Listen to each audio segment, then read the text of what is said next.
तो दोस्तों आज हम फिर से आपके लिए लेकर आए हैं देश दुनिया की सभी ताजा बड़ी खबरें। फटाफट एक एक कर विस्तार से आज आपको बताएंगे, तो वीडियो को अंत तक जरूर देखें। दोस्तों वीडियो बनाने में हमें काफी मेहनत लगी है, तो वीडियो को दिल से लाइक कर दे। दोस्तों पहली खबर में आपको बता दें कि उत्तराखंड में खुले में नमाज पढ़ने के विरोध में उतरे गृह मंत्री अमित शाह। मुसलमानों को दी चेतावनी, अगर दोबारा सरकार उत्तराखंड में बनी तो लगा देंगे इस पर रोक। वहीं आपको बताएंगे दोस्तों की दिल्ली के बाद हरियाणा की बीजेपी सरकार ने अंधभक्तों को दिया बड़ा झटका। हरियाणा की बीजेपी सरकार ने भी दिवाली पर पटाखों पर लगाया बैन।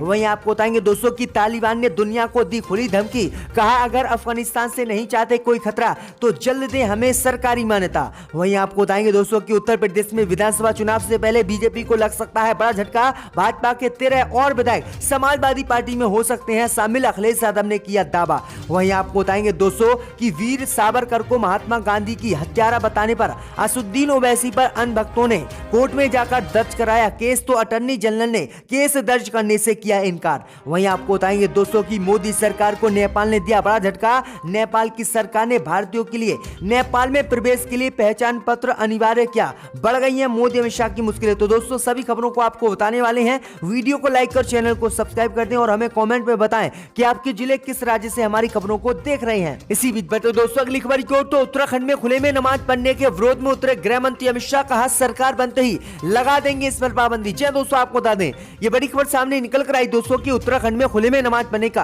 गृह मंत्री अमित शाह ने विरोध किया है। दरअसल आपको बता दें कि कल उत्तराखंड दौरे पर गए केंद्रीय गृह मंत्री अमित शाह ने नमाज को लेकर कांग्रेस की पिछली सरकार पर निशाना साधा। अमित शाह ने कहा कि जब कांग्रेस की सरकार उत्तराखंड में थी तब मैं यहां पर आया था, तब लोगों ने मुझसे गाड़ी रोककर शिकायत की थी कि शुक्रवार के दिन यहां पर मुसलमानों को रोड जाम कर नमाज पढ़ने की कांग्रेस सरकार ने इजाजत दे रखी है। आगे गृह मंत्री अमित शाह ने कांग्रेस पार्टी पर आरोप लगाया है कि जो लोग खुले में नमाज पढ़ने की मुसलमानों को इजाजत देते हैं वो देवभूमि उत्तराखंड का विकास कैसे कर सकते हैं। गृह मंत्री अमित शाह ने कहा है कि हमने सरकार बनने के बाद तुरंत ही रोडों पर नमाज पढ़ने पर रोक लगाई और आगे भी अगर हमारी सरकार उत्तराखंड में बनती है तो हम फिर से इस पर रोक लगाएंगे और खुले में किसी भी कीमत पर नमाज नहीं पढ़ने देंगे। दरअसल आपको बता दें कि गृह मंत्री अमित शाह से पहले उत्तराखंड के बाद और हरियाणा में भी मुसलमानों के नमाज पढ़ने का विरोध लगातार हिंदू संगठन गुरुग्राम में कर रहे हैं। तो ये बड़ी अपडेट आई दोस्तों की गृह मंत्री अमित शाह ने ये बड़ा बयान नमाज को लेकर दिया है। आपकी क्या राय हमें कमेंट में जरूर बताएं। इसी बीच पर तो दोस्तों अगली खबर की ओर, तो केजरीवाल के बाद अब दिल्ली की बीजेपी सरकार ने अंधभक्तों को दिया बड़ा झटका। दिल्ली के बाद हरियाणा की बीजेपी सरकार ने भी दिवाली पर पटाखों पर लगाया बैन। जी दोस्तों आपको बता दें कि दिल्ली के बाद हरियाणा की बीजेपी सरकार ने अंधभक्तों को बड़ा झटका दिया है। दरअसल आपको बता दें कि दिल्ली के बाद हरियाणा की बीजेपी सरकार ने 14 जिलों में दिवाली के मौके पर पटाखों पर बैन लगा दिया है। प्रदेश में एनसीआर के साथ 14 जिलों में पटाखों के इस्तेमाल और बिक्री पर रोक लगा दी गई है। दरअसल आपको बता दें कि जब दिल्ली के मुख्यमंत्री केजरीवाल ने पटाखों पर दिवाली पर बैन लगाया था तब हिंदू संगठनों ने इसका विरोध किया था और बीजेपी के भी कुछ नेताओं ने विरोध किया था, जिसके बाद अब बीजेपी शासित राज्य भी दिवाली के मौके पर पटाखों पर बैन लगा रहे हैं, जिसके बाद अंधभक्तों को ये बड़ा झटका लग रहा है। यानी जो आरएसएस और बीजेपी के लोग हैं वो ही अब जो है पटाखों पर बैन लगा रहे हैं। आपकी क्या राय हमें कमेंट में जरूर बताएं। इसी बीच बता दोस्तों अगली खबर की ओर, तो तालिबान ने दुनिया को दी खुली धमकी, कहा अगर अफगानिस्तान से नहीं चाहते कोई खतरा तो जल्द दे हमें मान्यता। जी दोस्तों आपको बता दें कि तालिबान ने अंतरराष्ट्रीय समुदाय को आज चेतावनी देते हुए कहा कि अगर वे अफगानिस्तान से कोई खतरा नहीं चाहते हैं तो दुनिया को संगठन को मान्यता देनी चाहिए। खामा प्रेस न्यूज एजेंसी की रिपोर्ट के मुताबिक शनिवार को एक प्रेस कॉन्फ्रेंस में तालिबान के प्रवक्ता जबीलुल्लाह मुजाहिदीन ने कहा कि उन्हें तालिबान के एक जिम्मेदारी पक्ष के रूप में देखा जाना चाहिए। अफगानिस्तान पर कब्जे के बाद तालिबान ने अंतरिम सरकार का ऐलान किया, मगर अभी तक इसे अंतरराष्ट्रीय बिरादरी ने मान्यता नहीं दी है और इसका तालिबान इंतजार कर रहा। तालिबान कह रहा कि 2 महीने हो गए हमें सरकार बना हुए, लेकिन किसी भी देश ने हमें मान्यता नहीं दी है। अगर दुनिया भर के देशों ने हमें मान्यता नहीं दी सरकार के रूप में तो हम दुनिया भर के देशों पर हमला करेंगे और दुनिया भर के देशों की मुश्किलें बढ़ाएंगे। तो ये बड़ी अपडेट आ रही दोस्तों की खुली धमकी तालिबान ने एक बार फिर से दुनिया भर के देशों को दे दी है। इसी बीच बतो दोस्तों अगली खबर की ओर, तो उत्तर प्रदेश में चुनाव से पहले भाजपा को लगेगा और बड़ा झटका, 13 विधायक और होंगे सपा में शामिल। जी दोस्तों आपको बता दें ये बड़ी खबर सामने निकल कर आई दोस्तों की उत्तर प्रदेश विधानसभा चुनाव आते ही बीजेपी सहित बसपा को बड़ा झटका समाजवादी पार्टी ने दिया।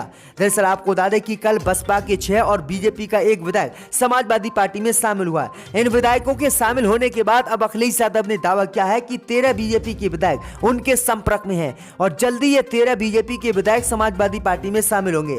दरअसल आपको बता दें कि अगर 13 विधायक बीजेपी के समाजवादी पार्टी में शामिल हो गए तो उत्तर प्रदेश में भाजपा को बड़ा झटका लगेगा और बीजेपी बुरी तरह से चुनाव यूपी में हार जाएगी, जिसके बाद योगी की मुश्किलें भी बढ़ गई हैं अखिलेश यादव के इस दावे के बाद। इसी बीच पर तो दोस्तों अगली खबर की ओर तो नेपाल ने भारत को दिया बड़ा झटका। भारतीयों के लिए नेपाल में प्रवेश के लिए पहचान पत्र किया अनिवार्य। जी दोस्तों, आपको बता दें ये बड़ी खबर सामने निकल कर आई दोस्तों कि नेपाल ने भारत को एक बार फिर से बड़ा झटका दिया है।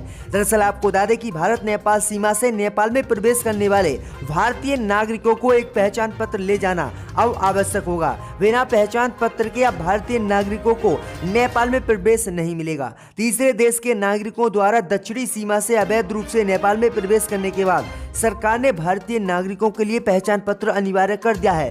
दरअसल आपको बता दें कि नेपाल सरकार के गृह मंत्री बालकृष्ण खान ने सीमा प्रबंधन और सीमा अपराध रोकथाम और नियंत्रण पर केंद्रीय सुरक्षा समिति की बैठक के बाद सेना, पुलिस और अन्य बलों को ये जांच के लिए आदेश दे दिए। दरअसल आपको बता दें कि पहले भारतीय नागरिक कोई भी पहचान पत्र न ले जाता तब भी उसे नेपाल में इजाजत दे दी जाती थी, लेकिन अब नेपाल की सरकार भारत पर सख्त हो गई है और अब पहचान पत्र अनिवार्य कर दिया। अगर आपके पास पहचान पत्र नहीं होगा तो आपको नेपाल की सीमा में प्रवेश नहीं दिया जाएगा। तो ये बड़ी अपडेट आई दोस्तों कि मोदी की मुश्किलें नेपाल ने एक बार फिर से बढ़ा दी हैं। इसी बीच पर तो दोस्तों अगली खबर की ओर तो ओवैसी को लेकर अटॉर्नी जनरल ने अंधभक्तों को दिया बड़ा झटका। ओवैसी पर अवमानना की कार्रवाई करने से किया इनकार। जी दोस्तों, आपको बता दें ये बड़ी खबर सामने निकल कर आई दोस्तों कि अटॉर्नी जनरल के वेणुगोपाल ने असदुद्दीन ओवैसी के खिलाफ आपराधिक अवमानना की कार्रवाई शुरू करने के लिए अपनी सहमति देने से इनकार कर दिया है, जिसके बाद अंधभक्तों को बड़ा झटका लगा है।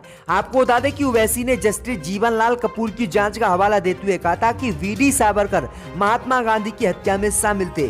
ओवैसी के इस बयान के बाद विवाद खड़ा हो गया था, जिसके बाद कई अंधभक्तों ने उनके खिलाफ कोर्ट में अवमानना की याचिका डाली थी और कहा था कि इन पर अवमानना की आपराधिक याचिका पर कार्रवाई हो और असदुद्दीन ओवैसी पर मुकदमा दर्ज होकर इन्हें जेल में डाला जाए। लेकिन आपको बता दें कि अटॉर्नी जनरल के वेणुगोपाल ने असदुद्दीन ओवैसी पर कार्रवाई करने से साफ इनकार कर दिया और कहा कि किसी भी कीमत पर ओवैसी पर कार्रवाई नहीं की जा सकती, क्योंकि ओवैसी ने जिस चीज का हवाला दिया है वो बिल्कुल ठीक है। जिसके बाद अंधभक्तों को यह बड़ा झटका आज लगा है। इसी बीच पर तो दोस्तों अगली खबर की ओर तो सीएम योगी पर बरसे मुख्यमंत्री भूपेश बघेल। योगी आदित्यनाथ को बताया बुलडोजरनाथ। यह दोस्तों आपको बता दें कि छत्तीसगढ़ के मुख्यमंत्री भूपेश बघेल कांग्रेस की प्रियंका गांधी वाड्रा की गोरखपुर में आयोजित प्रतिज्ञा रैली का हिस्सा बने। रैली को संबोधित करते हुए मुख्यमंत्री योगी आदित्यनाथ पर उन्होंने जमकर निशाना साधा। उन्होंने मुख्यमंत्री योगी आदित्यनाथ को बुलडोजरनाथ तक कह दिया है। प्रियंका गांधी का साथ देने मंच पर उतरे सीएम भूपेश बघेल ने कहा है कि नाथ संप्रदाय में तो गरीब, वंचित, किसान, मजदूर को गले लगाने की परंपरा है, लेकिन योगी आदित्यनाथ जी आपको क्या हो गया? आप तो गरीबों के घरों पर बुलडोजर चलाने में लगे हैं। आप योगी आदित्यनाथ हैं या फिर बुलडोजर नाथ हैं? उन्होंने आगे कहा कि प्रेम बांटने की जगह बदला लेने लगे। जिस जनता ने योगी आदित्यनाथ को 5 बार सांसद बनाया और फिर उत्तर प्रदेश की जनता ने एक बार उन्हें मुख्यमंत्री बनाया, लेकिन वही योगी आदित्यनाथ किसानों के, मजदूरों के घरों में बुलडोजर चलाने लगे हैं। अरे इनका नाम तो बुलडोजर नाथ रखना चाहिए, योगी आदित्यनाथ नहीं। तो ये बड़ा हमला भूपेश बघेल ने योगी आदित्यनाथ पर बोला है। इसी बीच पर तो दोस्तों अगली खबर की ओर तो पेट्रोल डीजल की बढ़ती कीमतों के खिलाफ 1 नवंबर को उड़ीसा में प्रदर्शन करेगी बीजेडी। भाजपा को झटका। जी दोस्तों, आपको बता दें ये बड़ी खबर सामने निकल कर आई दोस्तों कि पेट्रोल और डीजल की कीमतों में लगातार हो रही बढ़ोतरी के खिलाफ बीजू जनता दल ने उड़ीसा में आज राज्यव्यापी बंद का ऐलान किया है, जिसके बाद बीजेपी की मुश्किलें बढ़ गई हैं। बीजेडी नेता अतुनु सब्यसाची नायक ने कहा कि केंद्र सरकार पेट्रोल और डीजल और अन्य आवश्यक वस्तुओं की कीमतों को कंट्रोल करने में लगातार विफल रही है।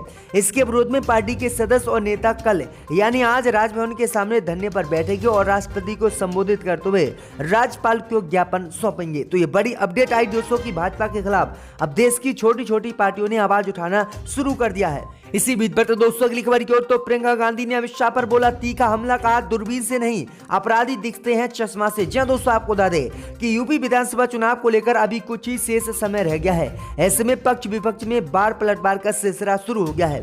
इसी कड़ी में कांग्रेस महासचिव प्रियंका गांधी ने गृह मंत्री अमित शाह पर पलटवार किया है। उन्होंने कहा है कि यूपी में अपराधियों को ढूंढने के लिए दूरबीन की जरूरत नहीं है, चश्मे से ही मंच पर खड़े गृह राज्य मंत्री अजय मिश्रा टहनी नजर आ सकते थे। आपको बता दें कि नकलऊ लखनऊ दौरे पर आए अमित शाह ने योगी सरकार की तारीफ करते हुए कहा था कि अब उत्तर प्रदेश में दूरबीन से भी देखने पर भी अपराधी माफिया नहीं दिखते हैं। रविवार को गोरखपुर में प्रतिज्ञा रैली को संबोधित करते हुए प्रियंका गांधी ने अपने भाषण की शुरुआत भोजपुरी से की। भोजपुरी में लोगों को हालचाल पूछा, कहा हाल चाल बा, आप सब ठीक बानी।